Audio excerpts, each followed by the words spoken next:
చూడండి అక్కడ ఏముందో. హే గైస్, ఎలా ఉన్నారు? ఈ రోజు వీడియోలో మనం కొన్ని ఇంట్రెస్టింగ్ విషయాలు తెలుసుకుందాం. Number 1, taste after brushing. మీరు ఎప్పుడైనా గమనించారా, మార్నింగ్ టైంలో బ్రష్ చేసిన తర్వాత ఏదైనా ఫుడ్ తింటే టేస్ట్ అంత బాగోదు. దానికి రీజన్ మన టేస్ట్ బడ్స్. మన నాలుక మీద టేస్ట్ బడ్స్ ఉంటాయి. వాటి ద్వారానే మనకి టేస్ట్ అనేది తెలుస్తుంది. ఆ టేస్ట్ బడ్స్ లో రెసెప్టార్స్ ఉంటాయి.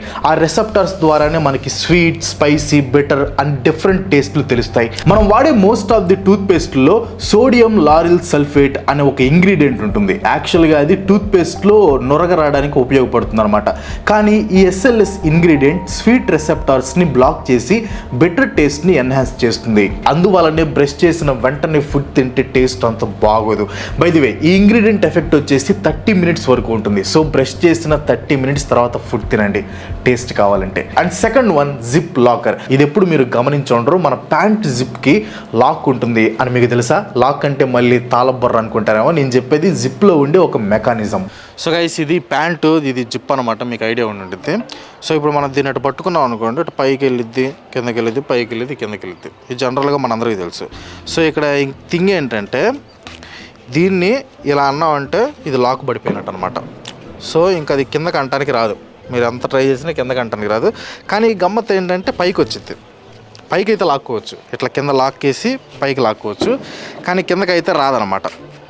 సో ఇది జిప్లో ఉండే మెకానిజం. ఇది ఇట్లా పెట్టేస్తే దీనికి లాక్ పడిపోయినట్టే. అంటే జనరల్గా ఏంటంటే, ఎప్పుడైనా మనం ప్యాంట్ వేసుకున్నప్పుడు సడన్గా అది ఊడిపోయి ఏమన్నా ఇబ్బందికరంగా పరిస్థితులు వస్తాయి కదా. సో అందుకోసం ఈ లాక్ మెకానిజం ఇచ్చారు. ఇలా పెట్టామంటే ఇది కిందకి రాదు. దీన్ని ఇట్లా పైకి అంటేనే కిందకు వచ్చింది. సో అదనమాట. జపానోడు ఏదేదో కనిపెడుతుంటే ఇటు చూడు ఏం కనిపెట్టాడు. ఎంకరేజ్ చేయరా.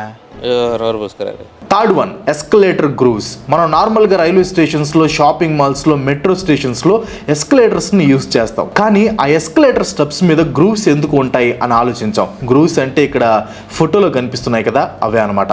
కొంతమంది ఎస్కలేటర్ ఎక్కితే అక్కడ కాళ్ళు ఇరుక్కుపోతుందేమో అని భయపడుతూ ఉంటారు. స్టార్టింగ్లో నేను కూడా అలా భయపడేవాడిని, బట్ అలా జరగదు.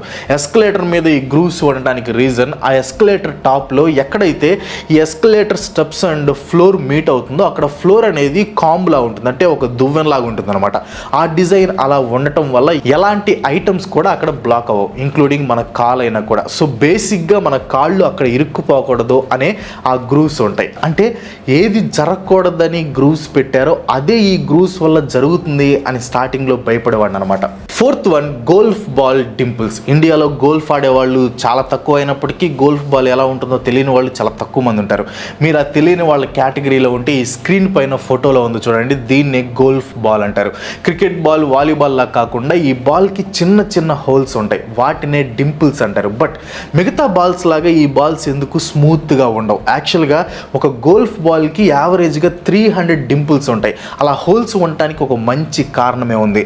మిడ్ 19th సెంచరీలో గోల్ఫ్ బాల్స్ కూడా స్మూత్గానే ఉండేవి. కానీ స్మూత్గా ఉన్న కొత్త బాల్స్ కంటే లైట్ స్క్రాచెస్ అయిన పాత బాల్స్ ఎక్కువ దూరం వెళ్ళటం వాళ్ళు గమనించారు. అలా 1930s వచ్చేసరికి ఇప్పుడు వాడుతున్న గోల్ఫ్ బాల్ని తయారు చేశారు. గోల్ఫ్ బాల్ని గాల్లో కొట్టినప్పుడు 2 ఫోర్సెస్ని ఎక్స్పీరియన్స్ అవుతుంది. ఒకటి డ్రాగ్ ఫోర్స్, ఇంకోటి లిఫ్ట్ ఫోర్స్. డ్రాగ్ అనేది బాల్ యొక్క మోషన్ని అపోజ్ చేస్తుంది, లిఫ్ట్ అనేది బాల్ని పైకి పుష్ చేస్తుంది. గోల్ఫ్ బాల్కి డింపుల్స్ ఉండటం వల్ల బాల్ చుట్టూ ఒక turbulent boundary layer or air disturbance form అయ్యి ఈ డ్రాగ్ని రెడ్యూస్ చేస్తుంది. దానివల్ల బాల్ ఫాస్ట్గా ఎక్కువ డిస్టెన్స్ వెళ్తుంది. And fifth one, tennis ball for. Golf ball గురించి మాట్లాడుకున్నాం. సేమ్ టెన్నిస్ బాల్ కూడా స్మూత్గా ఉండకుండా పైన ఫర్ అంటే కొంచెం బొచ్చులాగా ఉంటుంది. దీని పర్పస్ గోల్ఫ్ బాల్కి క్వైట్ ఆపోజిట్. జనరల్గా టెన్నిస్లో బాల్ స్పీడ్ 160 mph దాకా వెళ్తుంది. ఇన్ కేస్ అది స్మూత్గా ఉంటే ఆ స్పీడ్ ఇంకా ఎక్కువ అవుతుంది. ఇందాక డ్రాగ్ ఫోర్స్ గురించి మాట్లాడుకున్నాం కదా, టెన్నిస్ బాల్కి ఫర్ ఉండటం వల్ల ఆ డ్రాగ్ ఫోర్స్ అనేది ఇంక్రీజ్ అయ్యి టెన్నిస్ బాల్ యొక్క స్పీడ్ని తగ్గిస్తుంది. ఆ ఫర్ని నాప్ అని అంటారు. ఈ నాప్ ఎయిర్ రెసిస్టెన్స్ని ఇంక్రీజ్ చేస్తుంది.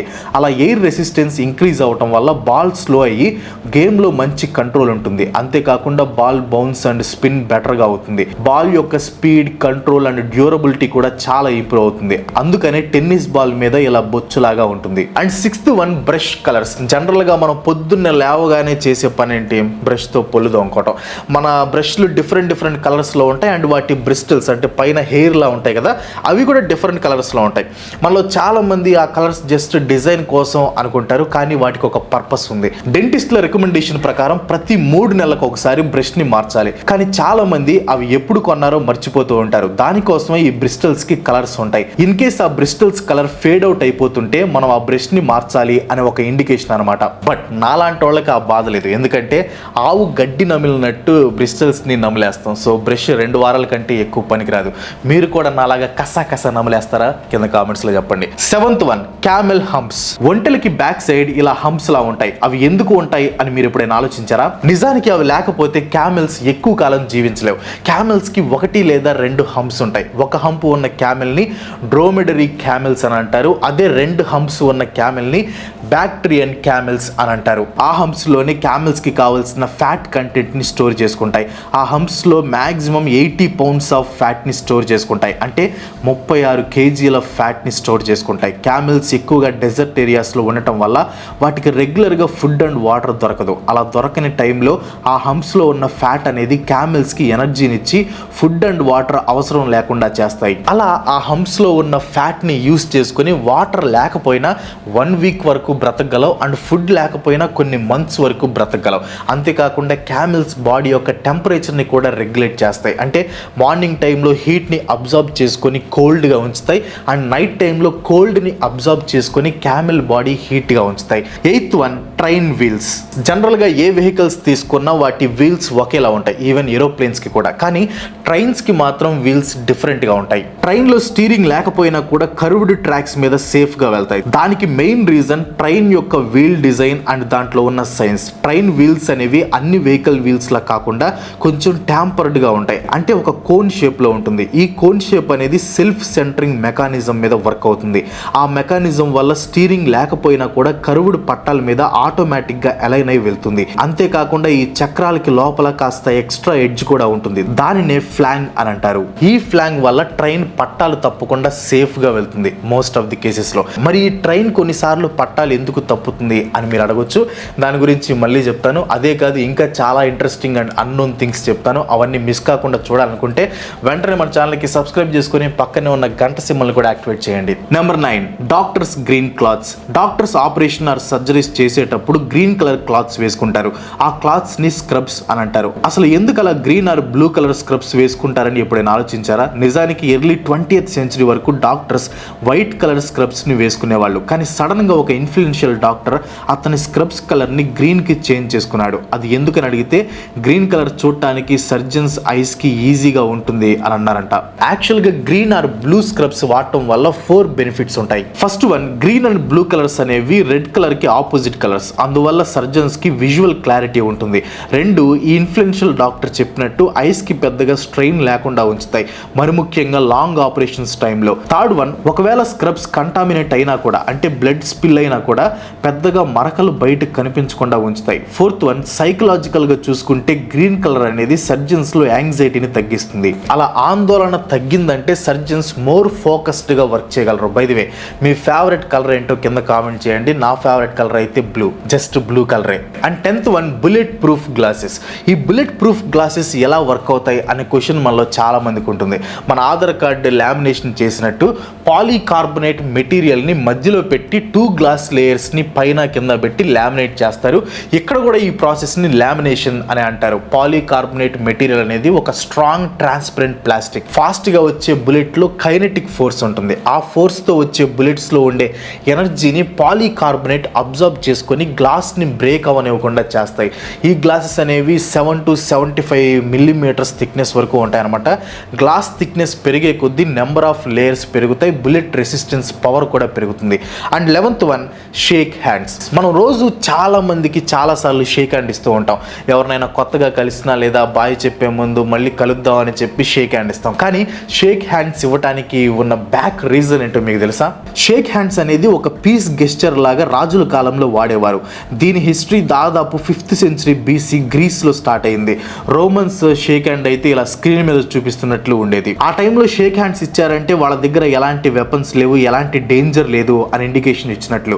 గ్రాడ్యువల్ గా షేక్ హ్యాండ్స్ యూసేజ్ పెరిగింది, కానీ with time it became like A symbol of greeting అంటే పలకరింపు అండ్ సింబల్ ఆఫ్ అగ్రిమెంట్ అంటే ఒప్పందం. 13th one, man whole covers. Man whole covers ఎందుకు రౌండ్ గా ఉంటాయి? బేసిక్ గా దీనికి 4 రీజన్స్ ఉన్నాయి. ఫస్ట్ రీజన్, ఈ కవర్స్ రౌండ్ గా ఉండటం వల్ల ఎట్టి పరిస్థితుల్లోనూ మ్యాన్ హోల్ లో పడిపోవు. అదే ఈ రౌండ్ కవర్స్ ప్లేస్ లో వేరే shapes like square, triangle, rectangle covers ఉంటే ఆ కవర్స్ మ్యాన్ హోల్ లో పడిపోయే అవకాశాలు చాలా ఉన్నాయి. Second reason, easy to move.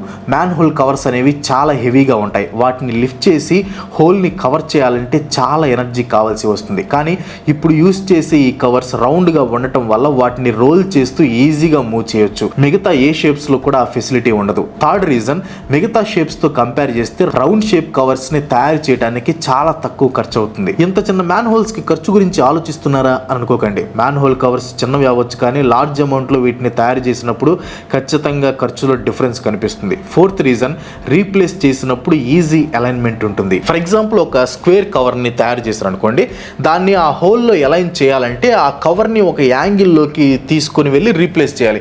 అదే రౌండ్ కవర్ అయితే ఎటువైపు నుంచి అయినా ఈజీగా అలైన్ అయిపోతుంది. 14th one, water slides. ఎప్పుడైనా పెద్ద పెద్ద వాటర్ స్లైడ్స్ మీద నుంచి జారినప్పుడు కింద పడిపోతానేమో అని భయపడ్డారా?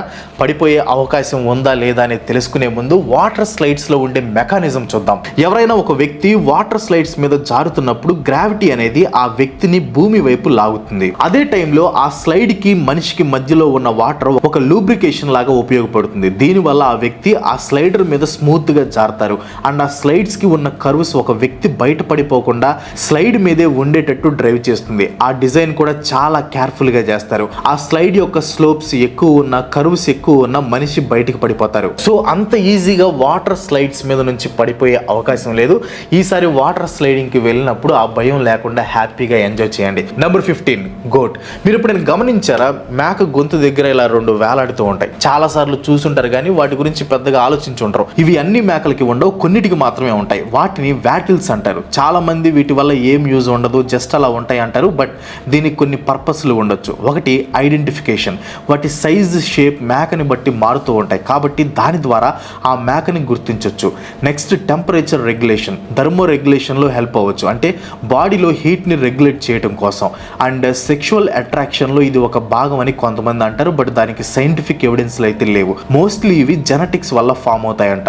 చాలా వరకు ఓనర్స్ వీటిని రిమూవ్ చేస్తారు. మోస్ట్లీ వీటికి పెద్ద పర్పస్ ఏమీ లేదు. మేకకి ఒక న్యాచురల్ డెకరేషన్ లాగా అనుకోవచ్చు. That's all for today. వీటిలో మీకు బాగా ఇంట్రెస్టింగ్గా అనిపించిన టాపిక్ ఏంటో కింద కామెంట్లో నాకు చెప్పండి. వీడియో మీకు ఇంపార్టెంట్ అనిపిస్తే ఒక లైక్ కొట్టి మీ ఫ్రెండ్స్ అండ్ ఫ్యామిలీకి షేర్ చేయండి. ఇలాంటి వీడియోస్ మరెన్నో చూడాలనుకుంటే వెంటనే మన ఛానల్కి సబ్స్క్రైబ్ చేసుకోండి. ఇంకో మంచి వీడియోతో మళ్ళీ కలుసుకుందాం. అంతవరకు సెలవు. Bye bye.